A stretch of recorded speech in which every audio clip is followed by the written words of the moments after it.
from your favorite source for Chicago White Sox talk, delivering news, interviews, analysis, and more. This is the Sox Machine podcast with your hosts, Jim Margulis and Josh Nelson. Thanks, Rob, and welcome to a new episode of the Sox Machine podcast. I'm your host, Josh Nelson, and it's Thursday night, December 14, 2023, as we bring you a new episode. Today, Shohei Ohtani was officially introduced by the Los Angeles Dodgers, while most of the baseball media world was at his press conference in LA. The Dodgers didn't stop working. They completed a deal acquiring starting pitcher Tyler Glasnow from the Tampa Bay Rays. One would think that would take another team out of the Dylan C sweepstakes, but the Dodgers seem to be on a warpath this offseason and trying to build a mega team. Must be nice.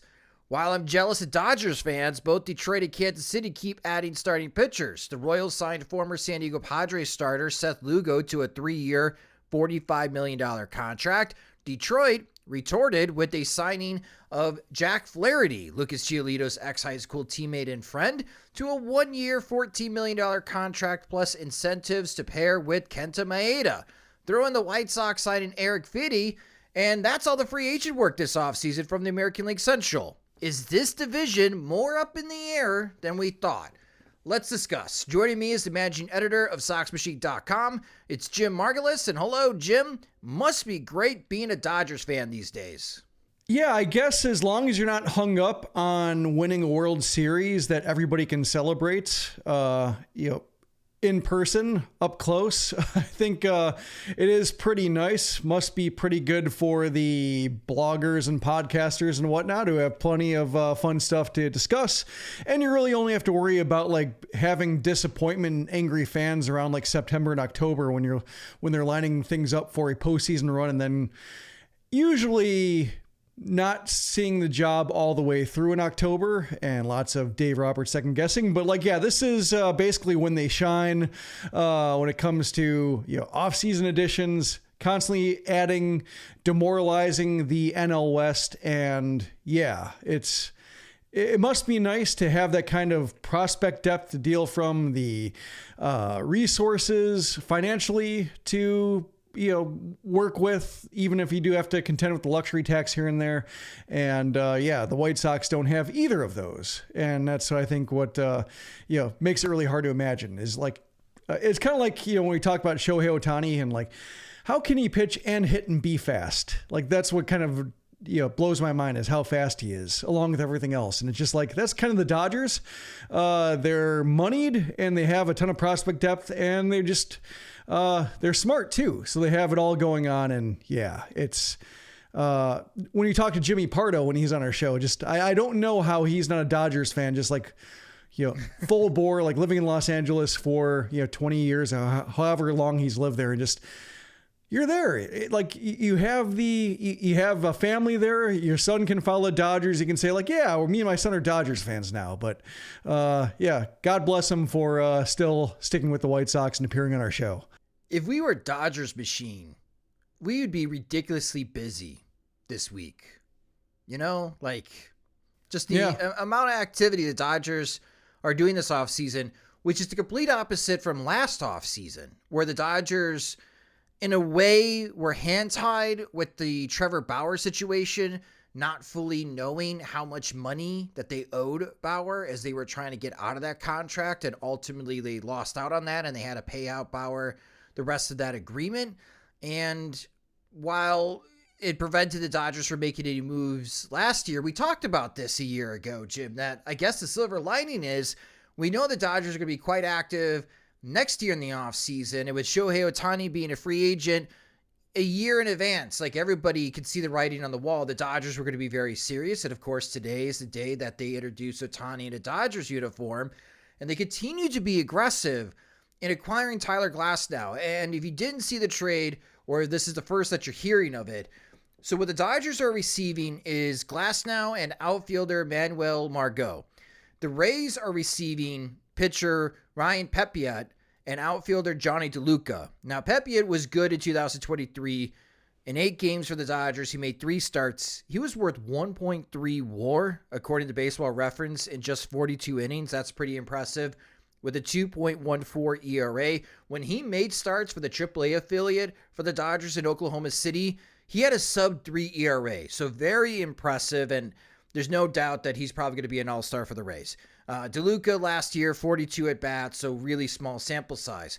The trade is contingent on a contract extension for Glasnow, which multiple reports from national reporters are suggesting will happen.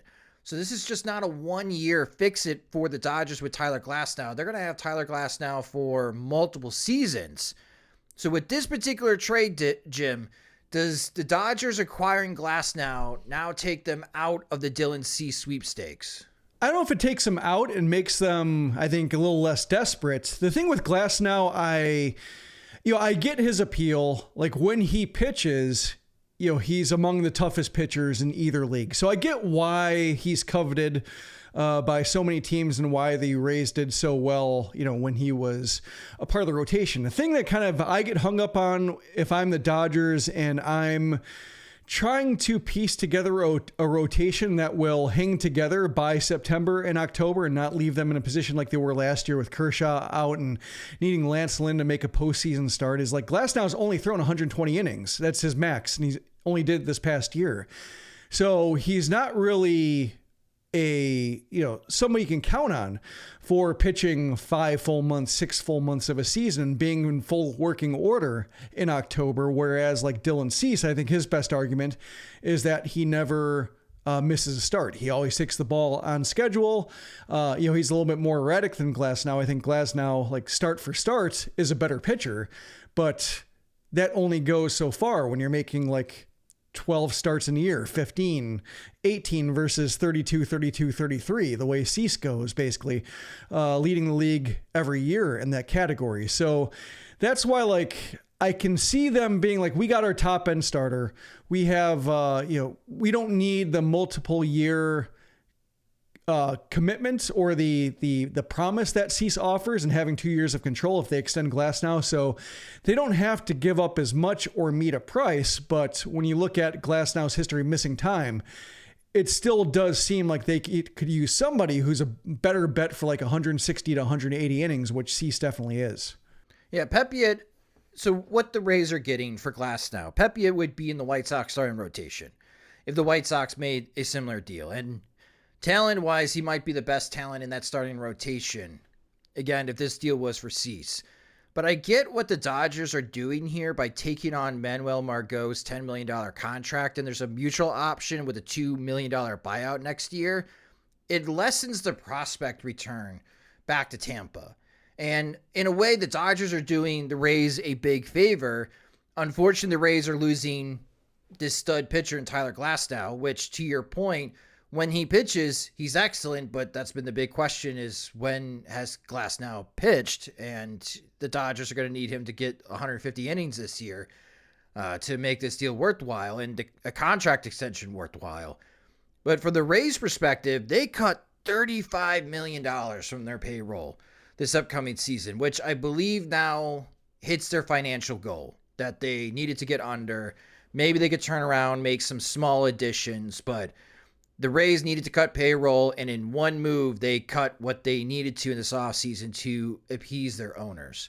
So by taking on Margot's contract, again, Ryan Pepiot would be the best White Sox pitcher in the starting rotation if he was involved in a Dylan Cease trade. He would be right in the starting rotation. But I don't think the White Sox, Jim, and maybe I'm putting myself into dangerous waters here, I don't think the White Sox are under the same financial restrictions as Tampa this upcoming offseason. But could another team try the Dodgers method of trying to trade for Cease while taking on another White Sox contract, say Eloy Jimenez? They could. It would just seem like such a waste. Like that depreciates Cease's value if you have to tack on somebody like Jimenez just because... maybe I can see a team being in on Jimenez like, oh, why not? If it saves us a prospect or it, allows them to go from like a grade B prospect to a grade C prospect on their secondary players.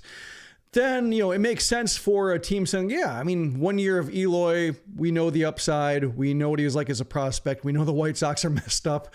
So sure, we'll, crack our knuckles and get to work on him and see if we can resuscitate his value. And if so, then there's 3 years of potential value you have for him. But it just doesn't make sense, I think, from the White Sox perspective. Like, you don't trade Cease. Like, Cease is not a salary dump. He's going to be making around, if everything goes well and he maximizes his value this year for his final arbitration year next year, looking like 2 years and $25 million, which is Kenta Maeda, which is less of an average annual value than Jack Flaherty just signed for. That's about less than what Seth Lugo signed for. So I think Cease's best, the best argument for Cease is how he can help a team with any budgets fill out the rotation and fill out the top end of the rotation, fill out their potential postseason rotation. So to add somebody who costs money and is not that good of a value on top of that would seem to diminish Cease's main selling point among all these starters, whether it's Glasnow, Shane Bieber, et cetera, of having 2 years of team control and 2 years of affordable team control. That's why I put the preface on, I don't think the White Sox are under the same financial restrictions. If they were, and we don't know, for those listening, we don't know the White Sox are under the same budget cutting restrictions as the Tampa Bay Rays. If the White Sox were, then I could see it, because then it's not so much let's get the best possible trade or the best return. It's how do we cut the most money off of our payroll. That's what it feels like with the Rays here. Now, I think the Rays did well to get Pepiot, and Johnny Toluca, he's a fourth outfielder. I'm sure he'll have some big games for the Rays, but the Rays do get a young, controllable starting pitcher while shedding $35 million. But the fact that it's just the same recurring story with the Tampa Bay Rays, and I don't mean to pile on the Rays here, but it's just hard from the outside to see a franchise like this continue to operate in this model. Now watch them win 95 games in 2024. That's just the way the Rays are. But the fact that they have to cut payroll and try to maximize the best return possible to hit a number that's below $100 million in player payroll is a bit disheartening from the outside. I don't think the White Sox need to get below $100 million, Jim. So I'm with you that Dylan Cease is to maximize a possible return to plug in multiple holes. We've had a podcast about this and what the White Sox need to get back for Dylan Cease. But again, I don't think the White Sox are under the same financial restrictions as Tampa. If they were, then maybe we would have to take this idea more seriously. Yeah, I think you're seeing like the restrictions take place when it comes to like replacing Tim Anderson and Yasmani Grandal with Paul DeJong and Max Stassi, going from like a $32 million commitment to $2 million. So point. I think they're kind of cutting and burning already when it comes to players who are melting off the payroll. But, and they traded Aaron Bummer, who was, not egregiously paid, but more expensive than a team needs to pay a $5.5 million reliever. Graveman's gone. Kelly's gone. Their bullpen is now like going from being severely overinvested to being probably underinvested. And you'll probably see like a little bit of a tweak here and there to add a little bit of meat to it. But yeah, it's, I think when it comes to slashing and burning, I think they've done that mostly. And then when you look at Moncada and Jimenez being, approaching their team options, like if they don't finish the job this year, next year is when it gets cheap. So like they have, just with a little bit of patience and with a little bit of, I guess if they can avoid completely demoralizing the fan base by saying like, we're spending 90 million instead of 190 million, then I think, they're mostly done. It's really going to be more about a lack of adding versus severe reductions, I hope. I hope so too. Let's talk about some of the additions that are happening in the American League Central. It's not a lot of activity, but it's starting to make me wonder just how open the American League Central is in 2024. We'll talk about that next after a quick word from our sponsors. We're driven by the search for better. But when it comes to hiring, the best way to search for a candidate isn't to search at all. Don't search, match with Indeed. If you need to hire, you need Indeed. Indeed is your matching and hiring platform with over 350 million global monthly visitors, according to Indeed data, and a matching engine that helps you find quality candidates fast. Ditch the busy work. Use Indeed for scheduling, screening, and messaging so you can connect with candidates faster. And Indeed doesn't just help you hire faster. 93% of employers agree Indeed delivers the highest quality matches compared to other job sites, according to a recent Indeed survey. One of the things I love about Indeed is it makes hiring all in one place so easy and streamlined so I can spend more time on the rest of my business.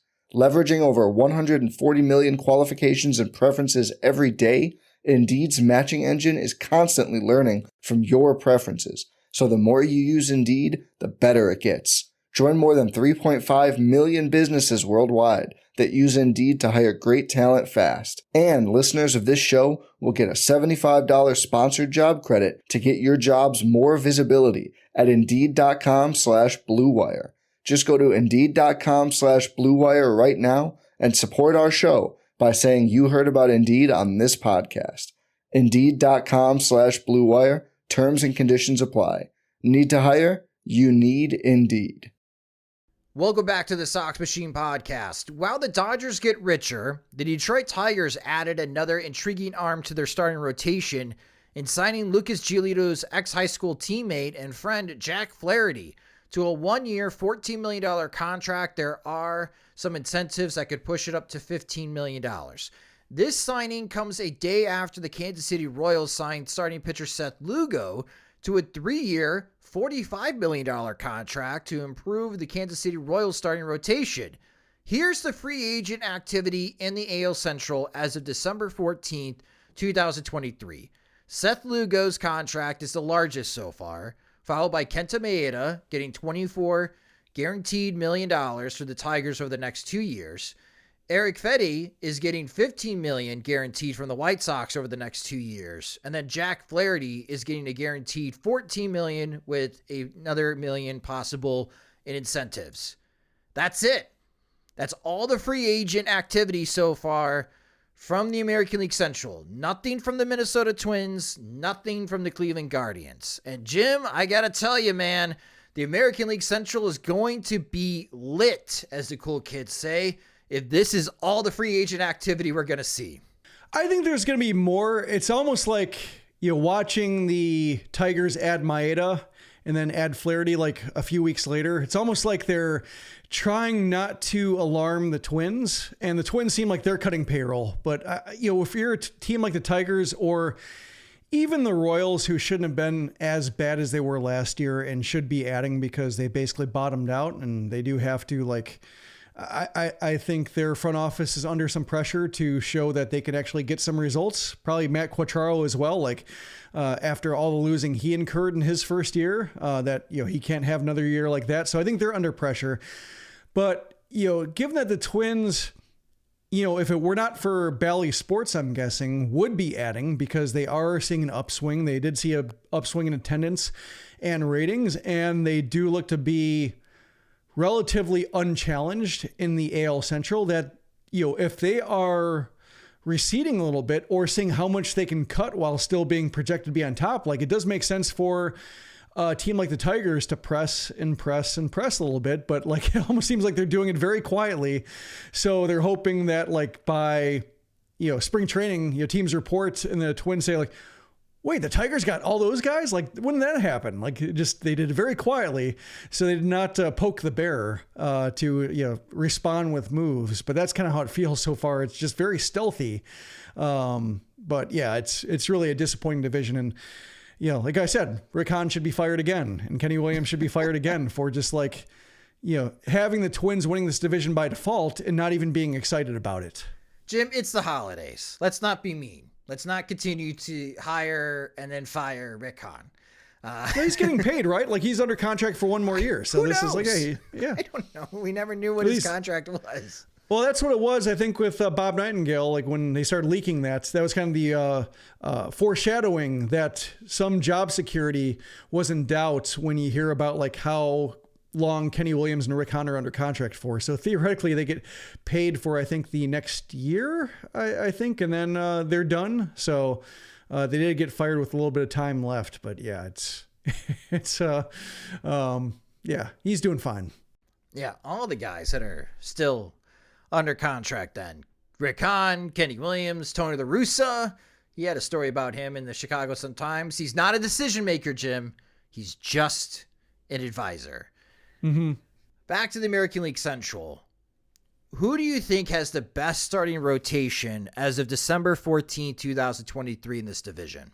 I think it might be, I would say as is, I would say Minnesota, I think. Just because they do have that depth that's ready to step in. It's just more a matter of can they be tested for, or can they be trusted over a 6-month test? I think the Tigers might have the most like long-term upside if everybody returns okay from injuries. Like they have Mize, Skubal, adding Maeda to that, adding Flaherty to that. Like it's rounding out the rotation rather nicely. I think it's just a matter of like if the guys that they had were counting on being horses going into this rebuild, Mize, Skubal, Manning, like if those young pitchers can deliver, is it Madden is the other one? I'm trying to think of the other one who's... Reese Olson made some starts last year. Yeah, okay. So yeah, they have a couple other guys too outside that for depth. I think as long as everybody can return from their various Tommy John surgeries and other ailments, like they have the potential to be better than the Twins. I think just having seen the Twins done it, I think I would give them the slight edge, but I would not be sleeping on the Tigers right now when it comes to pitching. I think run scoring is going to be their bigger issue. Yeah, Casey Mize is going to be on an innings restriction, so the Tigers may actually roll with like a 6-man rotation to start the season, knowing that Casey Mize can't take on a full workload as he recovers from Tommy John surgery. This is what I have for the Tigers rotation, like 1 through 5. Skubal, Flaherty, Maeda. Let's put in Reese Olson, and then number 5, Matt Manning, and we'll throw in number 6 as well, Casey Mize. For the Minnesota Twins right now, Pablo Lopez, Joe Ryan, Bailey Ober, Louis Varland, and Chris Paddock. Now, I'm hoping Minnesota has some prospects that are ready to join the rotation from AAA. I like the Twins' top 3, maybe a little more than the Tigers' top 3, but I think this is more debatable now in the American League Central as far as the strength of the starting rotation. And I bring this point up because this is what has sunk the Twins in the past, especially when trying to repeat as American League Central champions, is they run out of starting pitching real quick. And when they run out of starting pitching, for whatever reason, the offense is not strong enough to pick it up. Mm-hmm. So I like what the Tigers are doing here, adding the veterans like Flaherty and Maeda. But, I mean, of course, with Detroit, though, huge risk. Like, can these guys stay healthy? If the Tigers' rotation can stay healthy, that's a sneaky strong starting rotation when you compare it to the other American League Central teams. Like the Royals, Cole Ragans. I mean, Ragans was dominant, right? Especially in the second half for the Royals. Now they add Seth Lugo, who I will slide in the second spot. Brady Singer, who knows? One day he strikes out 10 over 6 innings. The next start, he can't get through the third inning. Jordan Lyles, I'm sorry for laughing. Mm-hmm. And Daniel Lynch, the guys that the White Sox can actually hit sometimes. And then the Guardians here, Shane Bieber, which sounds like he could be on his way out. Tristan McKenzie, we'll see on how he bounces back.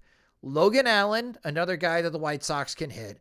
Tanner Beebe, and then Gavin Williams. So the Guardians rotation doesn't look nearly as strong as it did in recent years. And then the White Sox, Cease, Fede, Soroka, Schuster, Kopech, maybe Toussaint.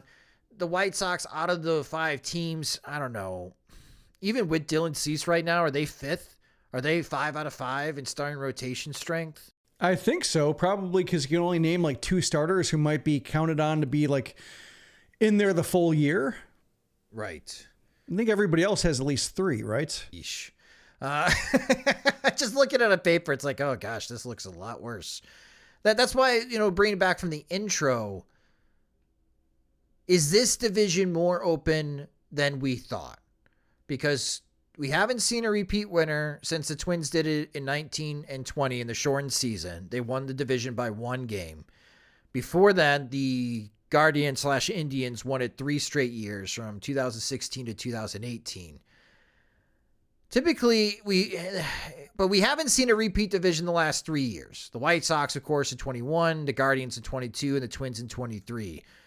I'm just wondering, with the little activity that we have seen, and with the Tigers adding Kenta Maeda and Flaherty to the starting rotation, just how close are they to the Minnesota Twins right now, with the Twins losing out on Sonny Gray and other pieces in their cutting payroll? I feel like that gap is a lot narrower than it was before the offseason started, Jim. Yeah, it just, I think the Tigers had pretty decent, or at least surprisingly good run prevention last year due to the strength of their bullpen. The rotation was a little bit hit or miss, but their bullpen was really good throughout the year. Surprisingly deep.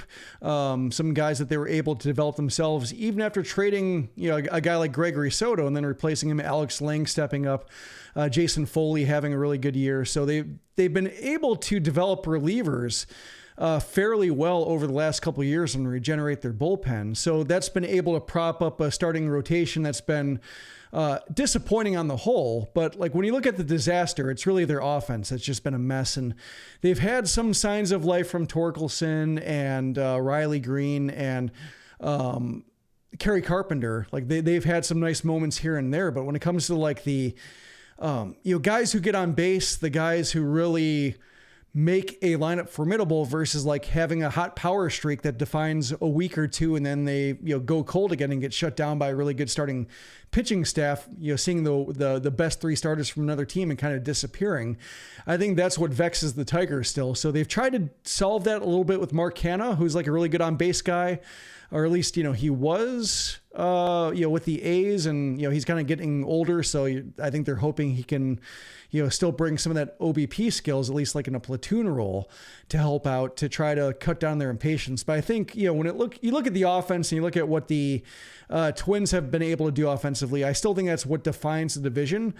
And it's more a matter of, I think the Twins, like, how much depth are they going to cut, or how much are they going to be counting on like their front line, and running into the White Sox problem of like, the 26-man roster looks okay. Like the top 5 starters look okay. The lineup looks okay. But if 1 or 2 key injuries strike, all of a sudden everything's thrown in disarray because they've just lost their ability to, or they've had to promote every player of note to fill full-time spots. And now because they're cutting payroll, they can't use any of those guys for depth in case of emergency break glass type situations. They're all here and accounted for on day one.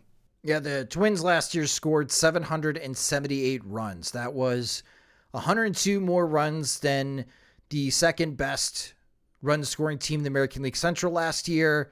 And that was actually Kansas City. Kansas City scored the second most runs in the American League Central last year, 676. So to your point, Jim, with the Tigers only scoring 661 runs last year, they really do need to increase their run production by 100 runs in 2024 to take them more serious as an American League Central contender.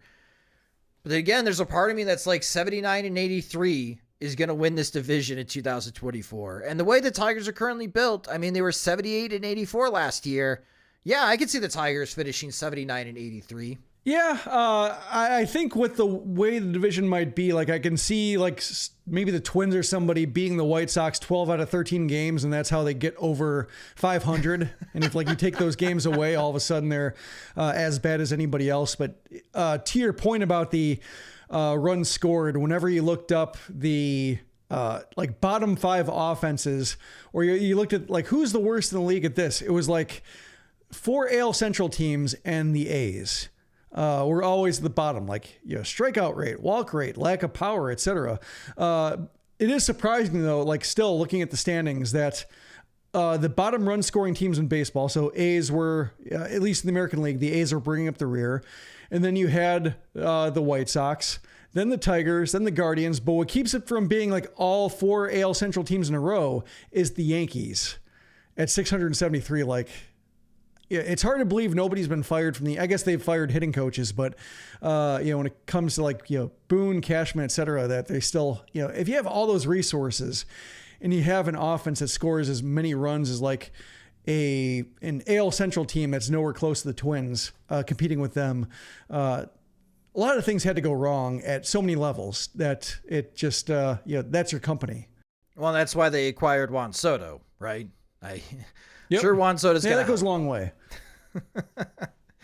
He's helped everywhere he's been. The Yankees offense should be better. No, when you look at the American League Central and just how, I don't want to say dismal, but maybe that is the right word.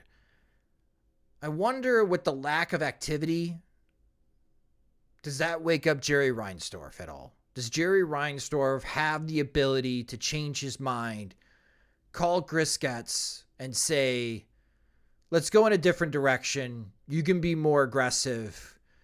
Target who you need to target. Maybe hold on to Dylan Cease. And let's see where we are in the first half. But if nobody else is going to spend serious cash, then sure, go sign guys for $50-60 million and let's see if we could improve the team. Like, for all the years that Jerry Reinsdorf has owned the White Sox, does he have that capability in him to change his mind now in the middle of the offseason? I don't think so, for multiple reasons. I think just, more or less like just trusting everything he's told us about the way he operates and how little he cares. Like, you just assume he's going to see that all the way through and leave room to be pleasantly surprised. But with the way they've gone about it, signing Paul DeJong, trading for Nicky Lopez, trading for Max Stassi, it does seem like a reset year, and they're just shooting for defensive competence, getting games over with as quickly as possible.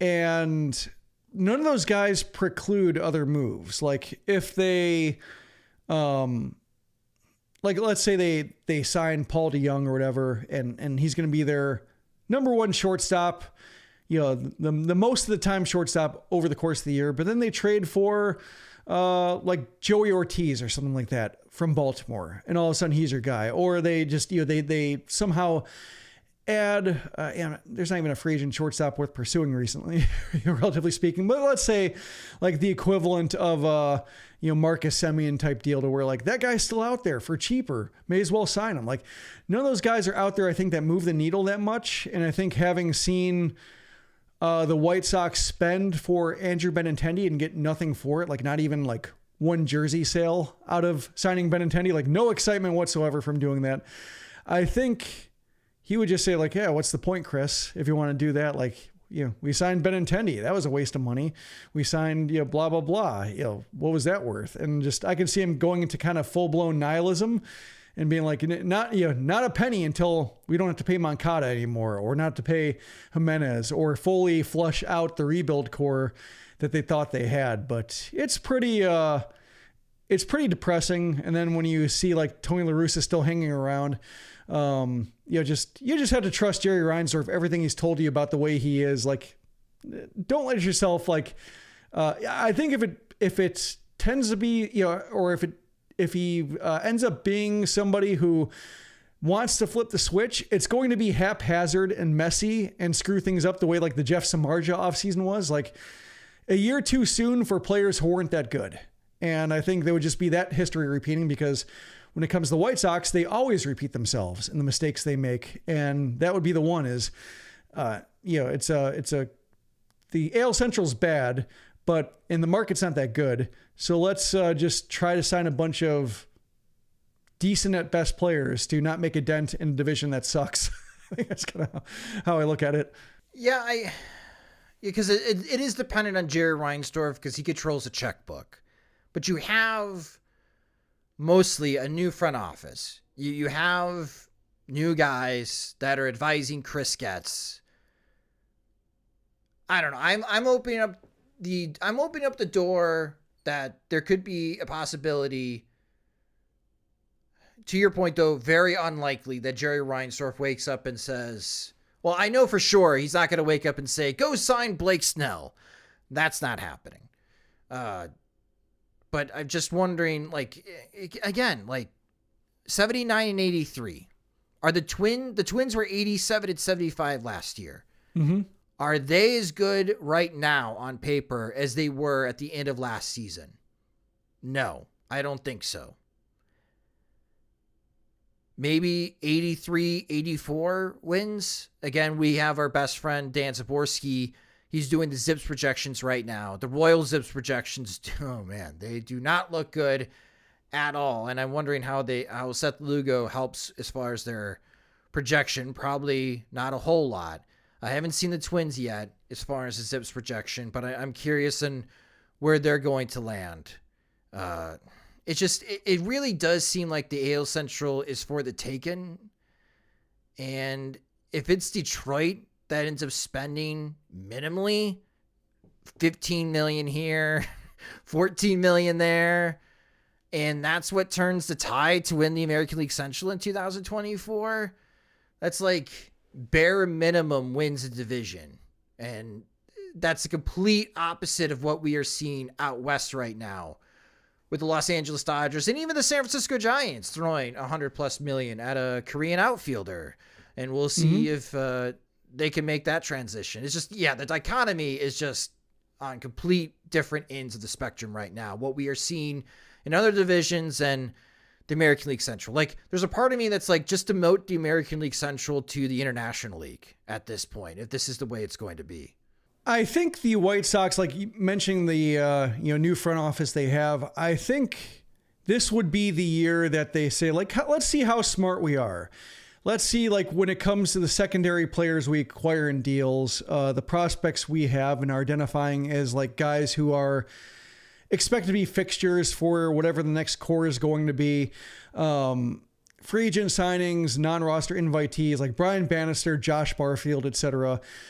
Like somebody like Johnny DeLuca in the Dodgers deal going to the Rays. Like when I saw him mentioned in some offseason plan projects as players to help fill out a trade package for Dylan Cease. Like he's somebody 25 years old, 26, blocked, kind of like a late bloomer, older college guy who's clicked in the pros, decent pro debut, may never stand out enough to be like successful enough to hang in the Dodgers organization, but can fill out a White Sox outfield. Like I can see this year being spent on a lot of those types of players. Players who are blocked, players who need to be dusted off, players who are injured, and just seeing like whether Getz and Barfield and Bannister, if they have a better eye or more resources, better contacts to help use these plate appearances and innings they have to develop a couple guys who will be cheap starters for the next 3 to 4 years. That seems to me to be the best use of this season, and that's why I think they're trying to patch up some positions with guys who at least have gloves, so that helps the pitchers out on that front. And then if they, manage to find a couple bats, or if Colson Montgomery or Brian Ramos are up faster than anticipated, then they can say like, well, Paul DeJong, you don't mind being a bench guy, right? Because he signed for $1.5 million and we're happy to have a job. So like you can, still be our utility infielder now versus our starting shortstop. Like that's kind of how I see them approaching this year. And I think talking about in a P.O. Sox mailbag, what constitutes a success for Chris Getz, I think a successful 2024 is something that makes it very clear how they go about their business in 2025 of stepping on the gas pedal, like having enough lined up to be like, here's where we need to add because these guys are set and we have enough options for these positions to rotate through some guys until somebody sticks. Like that's kind of how I look at it. So 2024 really does seem to be an audition year and a generous runway year for younger players and players who might be able to help for cheaper and not force the White Sox to have to spread so much free agent money around to cover so many holes, which never seems to work, but that's always their position they're in. So you're telling me after this season, the White Sox are totally going to sign Juan Soto? Yeah, I mean, like it's well, now that the deferred money options are there, like I said last episode, just sign him to a $500 million contract to defer $400 million of it. Future White Sox owner issue. Although I think, a lot of the money has to go into escrow. So it's not just money they have around to spend on, it's more the luxury tax, I think, flexibility than anything else. But it's just luxury tax never applies to the White Sox. So why would it start now? That's a good point. That's a good point. I'm sorry, folks. I was trying to find maybe a silver lining of optimism. Maybe the White Sox could change their mind because, again, we're not seeing a lot of activity in the American League Central. Right now, it's a lot of Kansas City and Detroit. The White Sox are part of that list, and we'll see what Minnesota and Cleveland does. There's still a lot of offseason left to go. There's still some big names out there, but nobody in the American League Central is tied to those big names. So, again, the bare minimum is what's going to be in 2024 for this entire division. Yeah, I think the biggest rumor I've seen is Marcus Stroman in the Royals.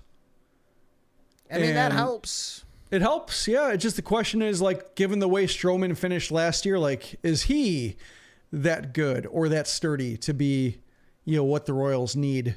Because I think the Royals, like, they need somebody like him, but they also need somebody like him to hit on his, like, 60th, 70th percentile outcome to really make the dent. And if he kind of disappears the way he did last year with the injury and just kind of the murky situation of coming back from that injury, I can see it being like just kind of a wasted opportunity. But that's the one I'm keeping the eye on in terms of like, well, that would be pretty serious. Like if they add Lugo and then they add on somebody who is probably likely to cost more than Lugo on at least on an average annual value basis, like then they become, I wouldn't say a threat, but at least like respectable, which they were not last year, along with the White Sox, who were not respectable.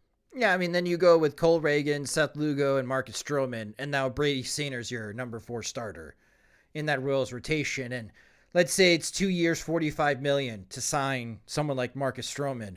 The Royals could say we spent $90 million on 2 starting pitchers to make the rotation better. That's not a lot of money, especially when Yamamoto and all these guys, Snell, Nola, Montgomery, they're going to sign way more than $90 million. But for the Royals, that's serious cash for them, and that would be a lot more cash than anyone else is spending in the American League Central. So, again, if I'm a Twins fan, I'm pissed right now. That's what I'll just say. Like, they should be more serious. Like, there should be no reason why they don't repeat as AL Central champs, but with everything that's been reported out of Minneapolis, that they're cutting payroll and they're just going to roll with what they had at the end of last season. Like, there's some potential offensively, but I mean, yeah, again, the door's open. Let's see if anybody wants to kick it down in the American League Central and try to take this division by storm. Meanwhile, I'm sure the Dodgers will make another trade, or they'll sign Blake Snell. Why not? Let's go way past the luxury tax threshold. Let's build the best damn team possible. Oh, I'm not envy at all. That will do it for this episode of the Sox Machine podcast. Thank you guys so much for listening. And again, if any breaking news does happen, make sure to visit the website at soxmachine.com and follow us on social media. We're on all the social media platforms at Sox Machine. And you can follow me there as well at SoxMachine_Josh. If you just discovered the Sox Machine podcast, you can subscribe to the show wherever you listen to podcasts, such as Spotify and Apple Music. And we also upload our podcast into our YouTube channel at youtube.com/SoxMachine. Funny story, I broke my webcam on the way back from Nashville in the winter meeting, so I have to buy a new webcam.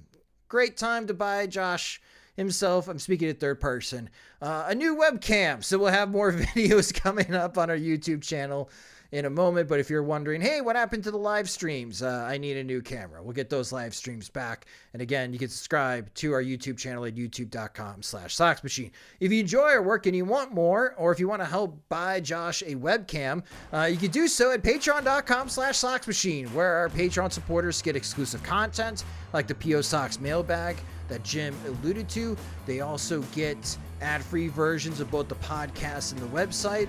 And we have Sox Machine events like the curling event we're going to host in February. Our Patreon supporters are able to participate. We also have some open spots as well in our Veterans Committee. Our VC acts like our de facto board of directors, and they advise us on some of the key decisions that we make behind the scenes in operating Sox Machine.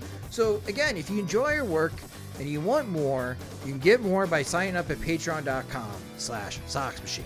The Sox Machine podcast is a production of SoxMachine.com. You're on for all things Chicago White Sox baseball and part of the Blue Wire Podcast Network. Alongside Jim Margulis, I'm Josh Nelson. Thanks for listening and watching.